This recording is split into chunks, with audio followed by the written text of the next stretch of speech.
Welcome to Happy Talks with Dr. Alice and Donovan. Dr. Alice Fong is a holistic naturopathic doctor and founder of Amor de Soi Wellness. And Donovan Jensen is a software engineer and founder of HowToHappy.com. Together, they're out to cause more happiness in the world. Hello, everyone. Welcome to Happy Talks. My name is Dr. Alice, and this is Donovan, and we are going to talk about fatigue today. We've all experienced a sense of exhaustion. So we did just have an episode about burnout. So Donovan, I wanted to ask you, what do you feel like the difference is between fatigue and burnout?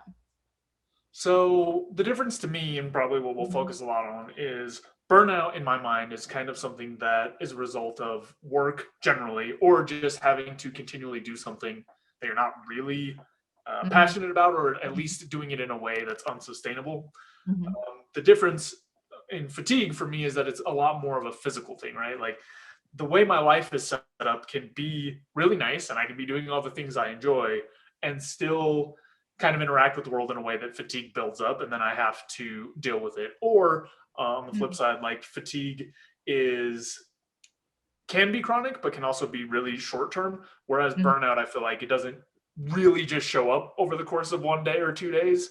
Right. It's something that you kind of build. Whereas fatigue, like you miss one night of sleep or some other, like a night of heavy drinking or something, and then the next Mhm. day, like you're going to be very fatigued. So those are some of the first differences that come to mind for me. Mhm.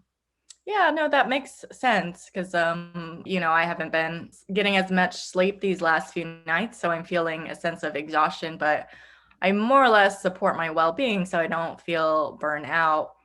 And I think that's a really good distinction that you made. For me, I think fatigue, I usually what my first thought is something about potentially like looking for health conditions that could be contributing to fatigue, like, anxiety, depression, definitely mood disorders can contribute, but also like thyroid issues.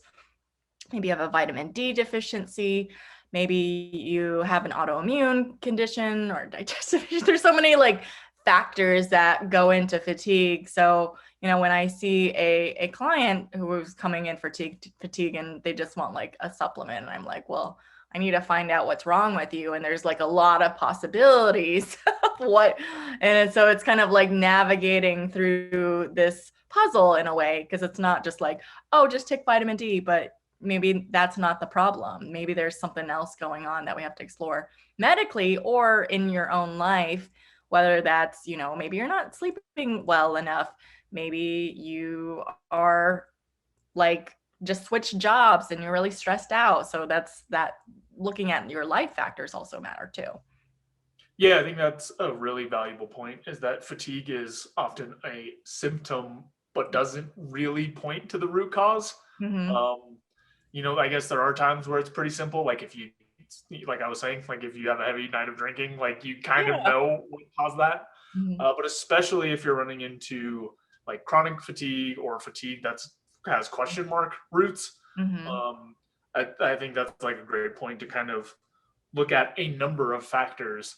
And there's often not, and I don't know, you can go into this more, but it seems to me there's often not a super easy, simple fix, right? It's not like you were saying, hey, you just need this vitamin, right? You have Right. to kind of explore all the different routes and figure out which one is potentially missing something, which Mm-hmm. I would guess can take some time. Yeah. Yeah. It definitely when it's a chronic issue where it's frequently occurring all the time. For me, I have pretty good energy most of the time, so it's not a concern. So like today, because I know the reason why I'm tired today is because I haven't been sleeping.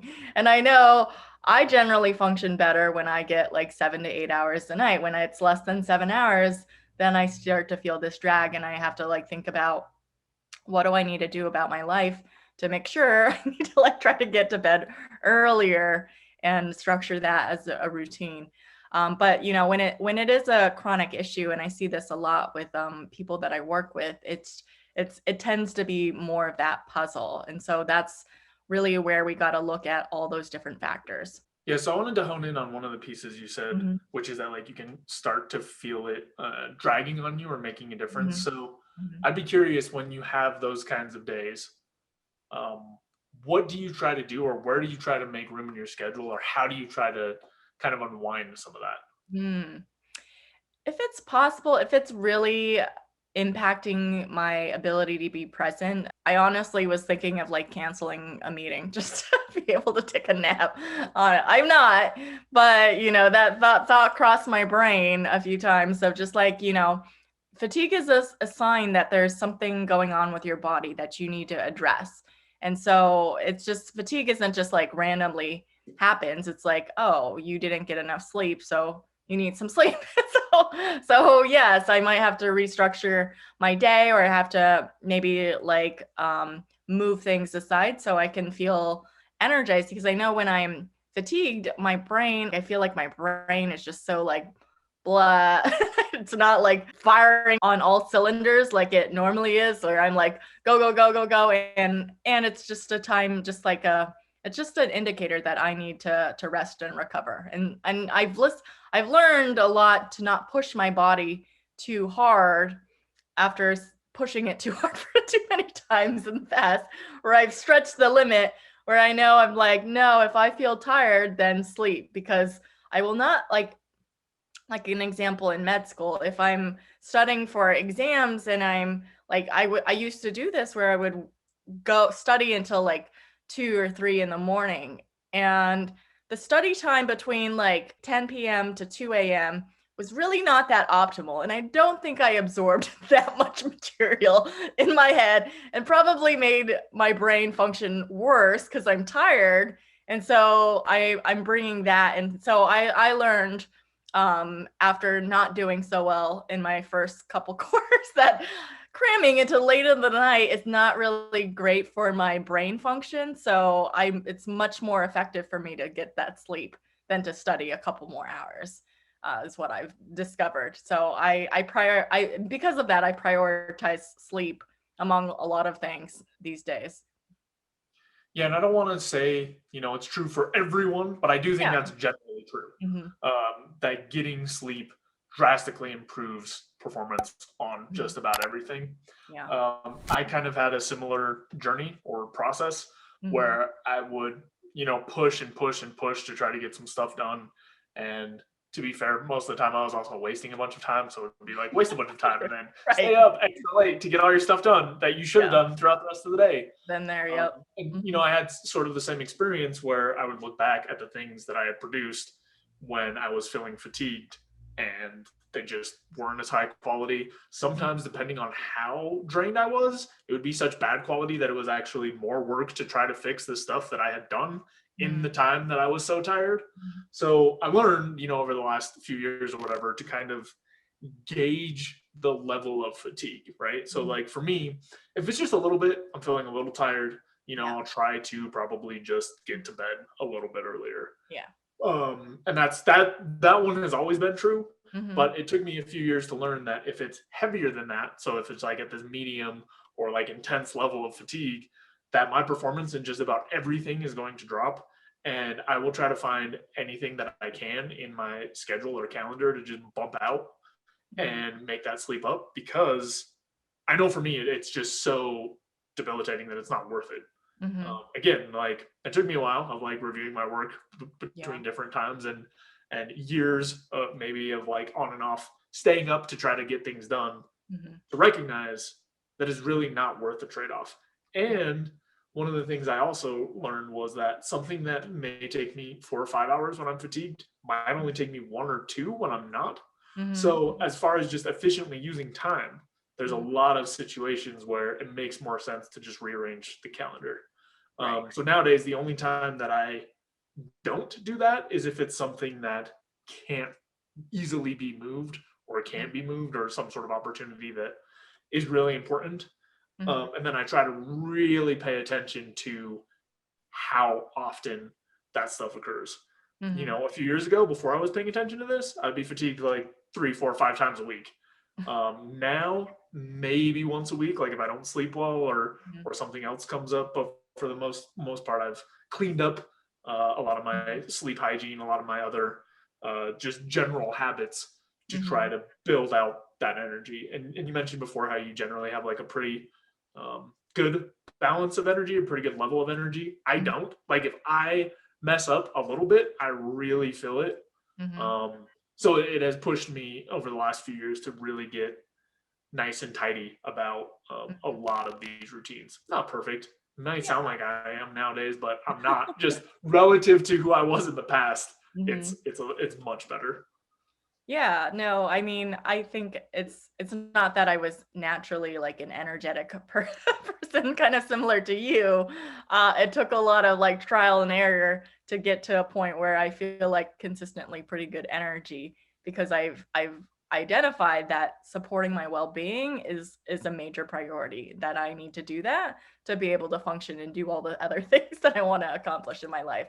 And that was a lot of trial and error, and realizing it goes beyond sleep. It's like, eating healthy, exercising. I do work out pretty consistently, and it's just like, these are things that everyone knows that they need to be doing, but it tends to be like it falls off the wagon. So I've worked hard to implement structures. If I wasn't being consistent with a certain habit like exercise, I'd think of other ways of where I could be consistent. I have to like look at another option, another perspective. For me, I know people who can just go to the gym and they don't need anything else and they just do it. When that I could not do that. Like go to the gym like once every week or two, kind of like here and there. I'd be like begrudgingly like so for me, when I created a new structure of doing more like group exercises, like small CrossFit workouts, that was like really motivating for me, because I have community, I have a coach, and that got me to work. And if I'm not there, because it's like a small class of like 3 to 5 people, like people notice. So that gets me to go consistently. So it's not really a struggle for me anymore.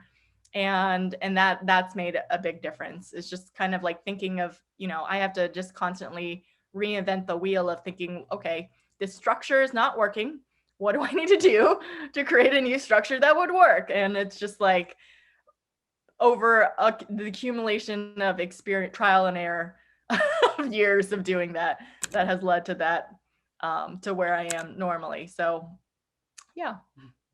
Yeah, I think that ties back into a couple topics we've touched on before, Mhm. but it's so much easier when you're able to find what specific thing works for you and also set up your environment in a way that works for you instead of Mhm. against you, right? Mhm. So for me personally, I don't like take classes for exercise, Yeah. but I know a ton of people who it helps. So if Yeah. the social component is something that works for you, or maybe it's the fact that you have to pay for it, or maybe it's the combination of the two, or the fact that people will, like you said, notice if you're not there and be like, hey, where were you last week? Like, what are you doing? Or Mhm. whatever else. I think that's a really important thing to hammer on, even though we've talked about it before, is just setting things up so that the behaviors you want to do are the easiest and most default. And it might take some work to kind of rearrange your life in that way. But, other things that go along with that, like if you're having problem getting to bed on time, setting up your devices to just all turn off at 10 p.m.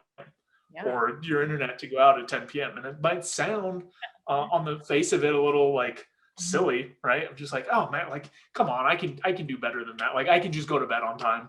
Right. But it's easier when your environment just pushes you to make these choices. Right. So that's one thing I wanted to touch on. The other thing is again a topic we've talked on before, but and maybe we can dig into this a little bit more. But I feel like fatigue is something that some people look at as, oh, this is something that happens that I have to push through Mm. and just kind of deal with and have in my life Mhm. and work around. Mhm. And I think fundamentally a more useful mindset is to think about it as a mismanagement of time if you have fatigue, Mhm. because realistically, like it's going to inhibit your performance in some way or build up or lead to burnout, like we were talking about before. Like something will happen if you don't address fatigue. So I don't think it's something to just accept as far as like, oh, I'm just going to deal with this and it happens all the time. Right. It's really something to look at and look at how you're using your time and make space to get the rest you need or exercise or whatever, the nutrition, whatever is missing from that piece Mhm. of the puzzle, because otherwise you're just not performing optimally. And the reason I bring it up is because that's how I looked at it when I was younger, is kind of like, okay, so I'm tired a bunch of the time, but that's just kind of how things are. Like I'm not sure what else to do, because I want to stay up sometimes, and sometimes I want to do this other stuff. And just as I've aged out of that or compared it to the alternatives, like it's just not worth those trade-offs. And I'd be curious what you think about that, because I do think a lot of people think I will just deal with some level of fatigue all the time. Yeah, I think, it's natural and normal for everyone to experience fatigue here and there, I think. But if you're thinking, this is just who I am, I'm just a tired, fatigued person. And it's just like, no, there's so many opportunities to look at, maybe it's your healthy habits. Maybe it's working with a doctor to explore the root cause, maybe underlying medical conditions. There's so many things and opportunities to explore. It doesn't have to be your way of being. And it's like, yeah, maybe you are getting enough sleep. Maybe you're doing everything right and you're still exhausted. And that's where you're like, no, there's something going on. Again, it's like a sign your body is telling you there's something going on and we need to explore it. So like working, especially with like a naturopathic doctor, because we're all about addressing the root cause, of like looking at the million possibilities that it could be, doing some blood work or labs and testing to like really uncover what could that component be that's missing, instead of just kind of being resigned about, well, this is how I am. And it's also kind of like a mentality thing too. I mean, yeah, there's definitely medical conditions that could be related that we want to explore, but it's also like your mentality. There's one thing, and I don't remember if I mentioned this, but the book Miracle Morning by Hal Elrod, he talks about, and this is like I used to never, like, one thing he gives an example about how, not everyone defines themselves as like a morning person. And that's how I define myself. I was like, I'm a night person.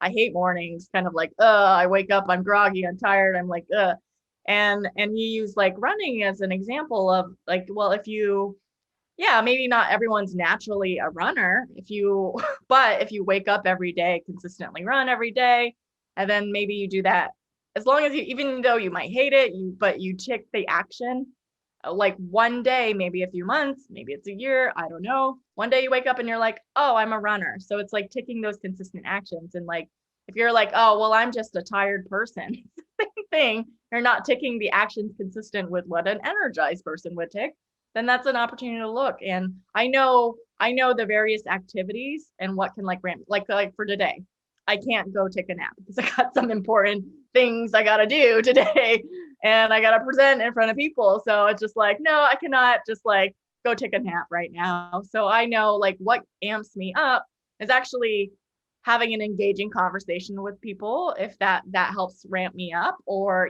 exercising. Maybe I got to do some jumping jacks to raise up my energy.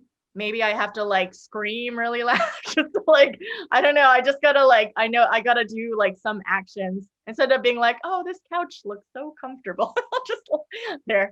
Or maybe it's like watching a video that I know that will kind of amp me up. My partner wanted to watch the new season of Better Call Saul before bed, and I was like, no, because they always ended on a cliffhanger. And that will just keep us up and make us want to watch more. So no, I said no. Yeah, so you have to like factor in, actually, just as I'm talking about this, and I guess I get ramped up from just talking, getting engaged. Because if you saw me at the beginning of this episode, and Donovan, we chatted before, I was like so tired. But I think talking, maybe that's one of my things. It's not for everyone, but I know like some of the things that work for me at ramping up my energy, and I guess talking and presenting and being with people does flip the switch. So it can be like a mental state too. Yeah, there's two things I want to touch on from that. One is I think I might have pushed a little bit too hard in talking about like, if you have fatigue, you don't necessarily have to deal with it, or you should look at it. But there are definitely some circumstances where it is part of the process, and like you're saying, it's natural and it happens. For me, for example, I started on a medication that I wasn't used to, and it made me very tired for a lot of the time, for a while. So, you know, sometimes there are just like parts of life or cycles of life where you're going to have more fatigue and you do have to deal with it to some degree. Yeah.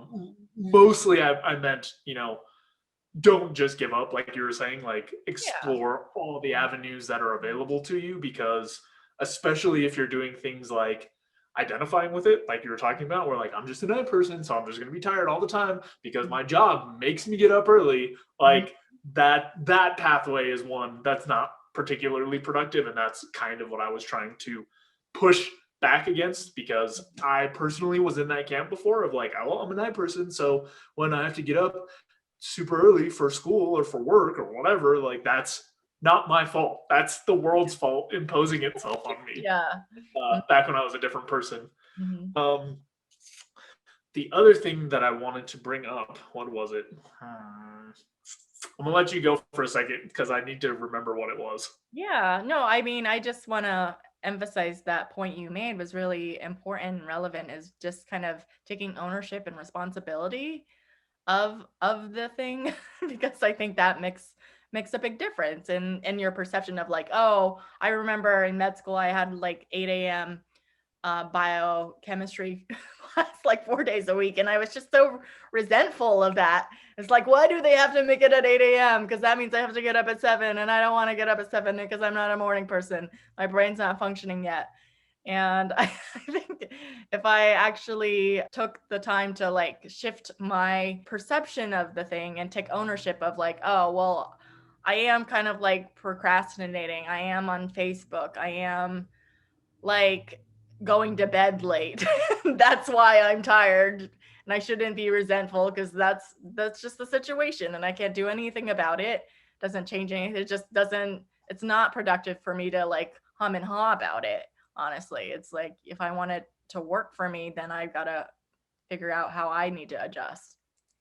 Yeah, it's a really easy cop out, and I Yeah. feel like if you aren't paying attention, or at least for me, for whatever reason, that was the default, is to just say Mhm. like, well, this isn't fair because this is who I am, and why isn't the world catering to me?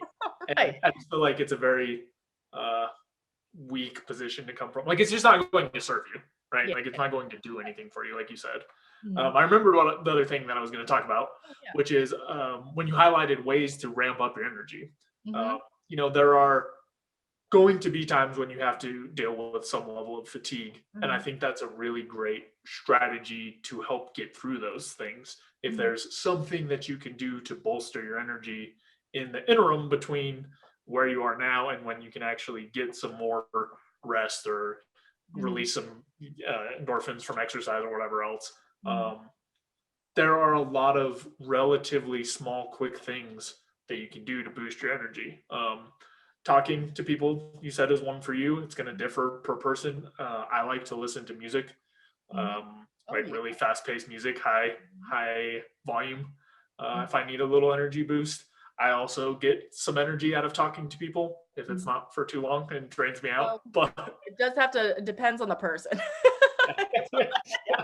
yeah, I'm like, it's like someone that's monologuing at me. I'm like, but if it's like a more interactive, that can make a difference. Or listening to like an inspirational speaker like Tony Robbins, like that's always energizing or something for me. Yeah. yeah. So those are good ones. Like you said, like jumping jacks, or like I mentioned it a bunch of times. I would play soccer forever. If I just kick a soccer ball around for 5 minutes, 10 minutes, that usually gets my energy up. One that I don't really want to mention, but it is an option and not one that people should go for all the time, is caffeine. Like sometimes that can get Mhm. you through, but you have to really pay attention, because even after like 10 a.m. in the day, it can start screwing with your sleep. Mhm. I'm sure you know that all too well. So you really need to pay attention to how that affects you as an individual. Yeah. I don't know. Do you have any other ones? Or the ones that I could think of off I the top do of my want head? to comment about the caffeine thing as a Yeah. doctor because like as a doctor, it's like important. Yeah, it's okay to use it once in a while, but if you're so dependent on caffeine to function, that's really where you really need to look at what you need to readjust about your life. Because if it's like, because it gradually like increases, like, oh yeah, 1 or 2 cups of coffee, and then all of a sudden you need 3 or 4 cups. I've had patients that come and tell me like I drank 4 to 6 cups a coffee every day. And I was like, that's a little much. And it's like, you're wondering why you have sleep problems. Like, consider maybe the caffeine might be contributing to that. But it's like some people, like I have people, as I do a lot of food sensitivity testing. So one of the things I have them take out usually is caffeine. And that's, for a lot of people, it's like the hardest thing for them to give up. It's like, oh no, you can't take my coffee away. It's like, no, everything else, okay, but no coffee. And I'm just like, they are so attached to it. And it's just like, I'm not saying stop drinking it altogether, but wouldn't it be nice for you you're going to go through withdrawal for sure. You're going to go through withdrawal if you're that dependent, but don't you want to know what it feels like to not be dependent about caffeine or coffee, whether it's like a Rockstar energy drink or soda or coffee? It's just important to, there's so many other ways. It's just like, it's a crutch really for energy. It's not a solution for energy. So I just want to have people be mindful of that, of not relying. I actually honestly switched to decaf myself. I know I've lived in Seattle for 11 years. Coffee snobs are like, how dare you drink decaf?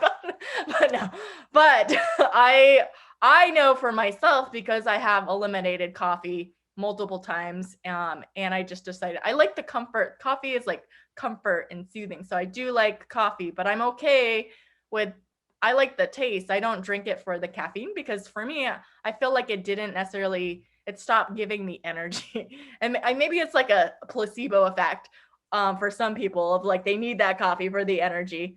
And it does give energy. There's like definitely research and science about giving you energy. But for me, I noticed that it didn't give me energy anymore, and it messed up my sleep. So it didn't seem to be worthwhile.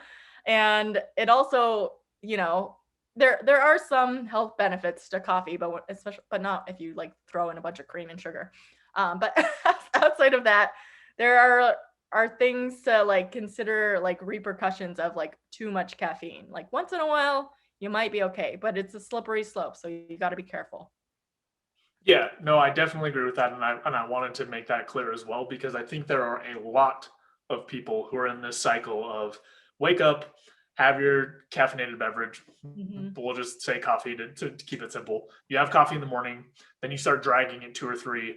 Then you have another cup of coffee, which sets you up to stay up all night, which means you don't get like enough sleep, which means you wake up tired again. And then you just have this cycle, and you can replace coffee with some sort of soda or energy drinks or whatever. But it's just this constant cycle of like, I just have to get enough caffeine to get through to the next thing. And that relationship is one that is not very healthy, right? And it will build up fatigue in a way that can lead to, heavier stuff, or just days that if you don't have caffeine, that's the other thing, is it builds up this reliance on that relationship in a way that if you can't get it, I don't know how often you've been around people who usually drink caffeine all the time, but then don't have it. Oh yeah, fan. That fun to be around. Oh yeah. I mean, I lived in Seattle. I know. The people are crazy about coffee there. Yeah. So I think it's really important to kind of tune into that relationship. I also know some people, and who knows how much it affects them overall, but for the most part, it seems like they drink coffee until, the early afternoon, still able to get to sleep, still able to feel fine. If they don't drink it, they still feel fine. Like, there are some people who and they're not very many, right? Most of the people I know are on this cycle of like trying to get to the next dose of caffeine to keep going. But there are some people who it doesn't seem to impact as negatively or get them as locked into a cycle, right? And I see them drinking it and all the time, and then I think like, oh, if they don't have it, they're gonna really crash, and then they're fine. So I think how it affects you and your relationship with it is really important. But if you're in this cycle, which is super common, of just getting more caffeine to get through the fatigue and then not being able to sleep, that's one that really needs to be broken. The other thing that you mentioned that I think is useful, I generally drink like a cup of coffee in the morning. But every once in a while, every couple months, I take a week or 2 or 3 off just to see how it's impacting me. Because what I don't want is, like you were saying, these really heavy withdrawals, this really heavy feeling of reliance. Not because it's totally ruining my life. It's not that hard to get coffee. Yeah. Like, it's not that serious. But on the flip side, like, I don't want to start developing a relationship like that Mhm. with anything. Mhm. Because if it ever comes to, for whatever reason, I don't have access to the thing, I don't want my mood, my state, my well-being to be dependent on my ability to get that. And going back to like fatigue and energy, I don't want my energy to be dependent on my access to coffee. Mhm. Um, it doesn't set up a good relationship with the substance, and I'm sure there are effects on your body that I'm not fully aware of, but Mhm. by just continually pumping it in there, that isn't especially beneficial. Mhm. Um, but again, like, a cup, maybe two in the morning, way Mhm. before sleep time, Yeah. has been okay for me. I think Yeah. that's probably okay for most people. And Mhm. then anything outside of that, you have to really be careful and pay attention to the relationship you have with it. Yeah, I think that's a really good point because it's not, I'm not saying, everyone needs a quick coffee right now. It's like, that's not what I'm saying at all, but it's just like to know how that relationship is. And, one of the things I do with my patients is I have them take out everything, including caffeine, just so they know how it affects their body. Do they go through those intense withdrawal? If they do, then they're clearly dependent on that system. And it actually can improve energy and time. Yeah, you go through like this crappy week or two of withdrawal, but then actually energy improves because it's like naturally produced in that sense. So, yeah, some people can get away. And it's really a question of, again, I don't tell people like, you can never eat this food, you can never drink coffee again. That's not what I do. It's more of like, this is a little science experiment on yourself to see how does food and caffeine affect your body, because you don't really currently know because you've been drinking coffee every single day for the last 20 years. So let's just see. I know it's going to be hard. We'll see. Just like, and if they're like resistant, then they're like, there's cclearly, some reliance on the substance to get through their day. And it's really, if they're you get to decide, is it worth it for me? Like for some people, like I do a lot of food sensitivities, and if they, for me, like I get a slight sensitivity to snap peas and avocado for some random reason. Sometimes, occasionally, not all the time, my lip will swell like a little bit. I don't know why. For me, it's worth it because I like it's like it'll go away after a while.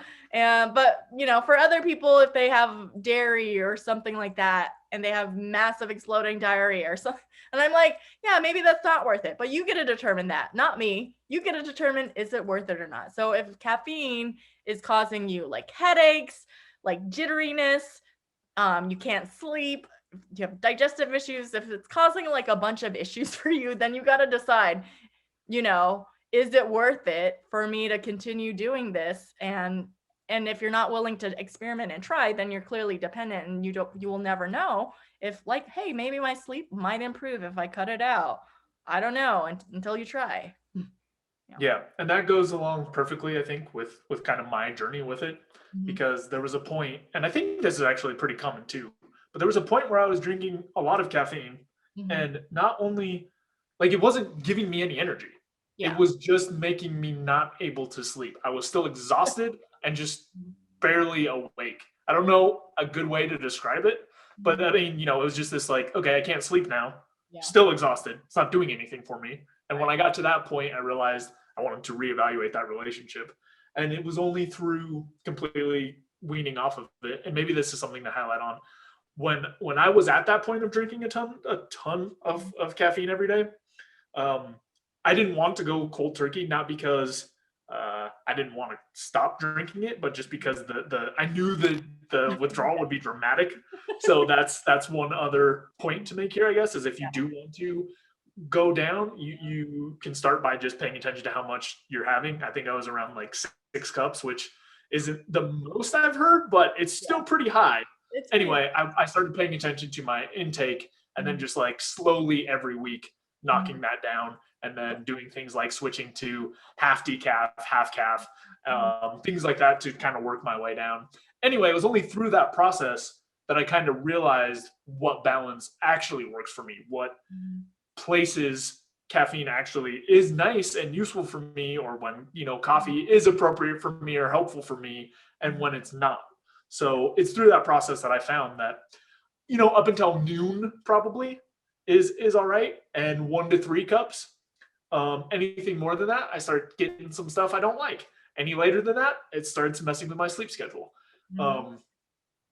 But I think it's really important to know that, because I wouldn't have known, and I would have stayed on this higher than I'm comfortable with amount every single day, and probably just kept increasing and kept increasing, or stayed at 6 to 8 cups, which is just a lot. It's just like a lot of liquid to ingest that's just coffee. Right.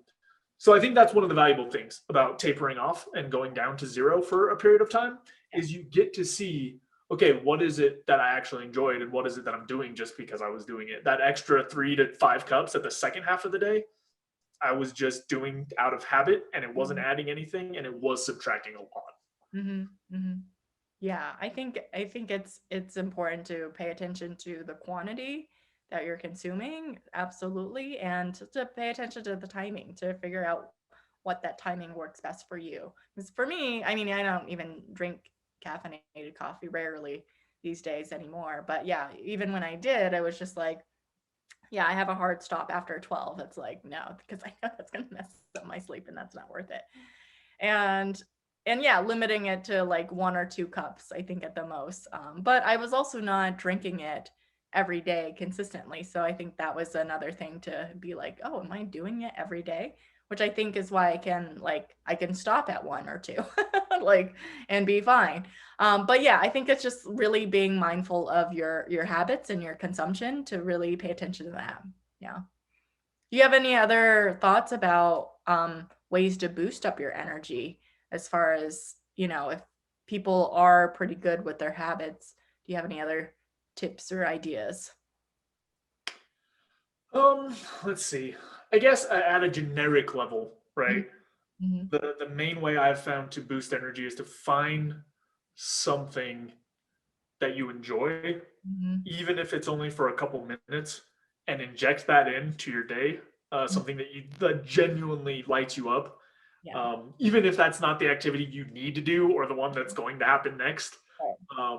Just finding a little bit of space to get that in there, because I think adding that actual enjoyment can boost you and break you out of a fatigue state where you're like, okay, I have to file my taxes today, and I have to go to the DMV, and I have to run this meeting, and I have to do this, and I have to do that. And it's just, this just endless list of things that maybe aren't the most fun or entertaining. Mm-hmm. Getting something in there that you really enjoy can break you out of it a little bit and give you a little more life to get through the day until you can find a time to recover from some of the fatigue you built up. Yeah, no, that's such a important point, is of finding activities that enliven you, kind of give you life, or things that get you excited. I think that's really important, because I mean, we all have to do like mundane tasks, and we have to go grocery shopping and fill up our gas tanks and things like that. But it's just like, those aren't the most exciting things. But if it's like back to back of all these various things, so just like inject something that brings you joy. And for me, actually, this is a prime example. I'm a living example of, like, I was super tired before we started recording, but I enjoy doing HappyTalks episodes. I was actually like, man, maybe we should like reschedule, because I was so tired. But now that I'm in it, I enjoy it. I actually remember that I get enlivened from sharing and talking and chatting with you, Donovan. So that that shifts my energy. So now I'm like, okay, I think I can get through the day without taking a nap. So I feel better, excited about my presentation later today. So Yeah, that's nice. yeah. I also would say too, I think it's important to have in your back pocket a couple, 2, 3, 4 things that you Mhm. can do that may not take 45 minutes, right? Like Yeah. sometimes, Yeah. sometimes you don't have that much time to run things out. But I'm glad that, Yeah. this has been helpful. But Right. also, like we were talking about before, a tiny bit of exercise, a little Mhm. bit of music, just these little things. If you can find the things that you really enjoy, even if it is just a short conversation with someone, like 4 or 5 minute quick call to somebody, Mhm. that can help like improve your mood. Yeah. Those can really come in handy for the days where things are dragging a bit. Mhm. Yeah, no, actually, that kind of it's interconnected, like mood, energy definitely can play a role and feed into each other. But I was just thinking, well, like a week or two ago, I was kind of feeling down. And, when I was feeling down, I feel like fatigued and tired. I actually ended up watching, like, think of things that bring you joy and happiness, even if it's like there's this literally less than 1 minute video of my nephew who's almost 4. He's actually going to turn 4 in a couple weeks. But the video was taught at the beginning of the pandemic. He's learning how to potty train, and he sings this like song of like pee pee pee in the potty. It's like, it is so adorable and cute, and he's just like shining bright because he peed in his potty and he got a sticker. Then he starts singing about how he's got the sticker, and it's like the cutest thing. I could watch it like a million times. I probably have at least 100 by now. but it's just like something like cute and quick like that I know will light me up and get me through like a dreary day. that can help. Mm-hmm. Yep. And I think it's easy to forget about those things. Like, I don't know how to make them more present in our minds. I know for me, I probably need to think about that a little bit more, because sometimes I just go through the day when I'm feeling lower and don't look at those options. Right. But it really doesn't take much time. And there are really a lot of things that I actually enjoy. So Right. maybe I need that video. Maybe that's the secret that I've been It's missing. like when you feel down, you cannot not smile when you see this video. So Well, I think for me, that's pretty much all I've got to say on the topic. yeah, so I think we covered this topic pretty well. Thank you everyone for watching, and we'll see you next time. You can check out more content at howtohappy.com. Also, don't forget to subscribe so you can stay up to date on the videos. We've also got a Twitter, Instagram, and Facebook that you can check out. Reflect, take action, and enjoy life. See you next time.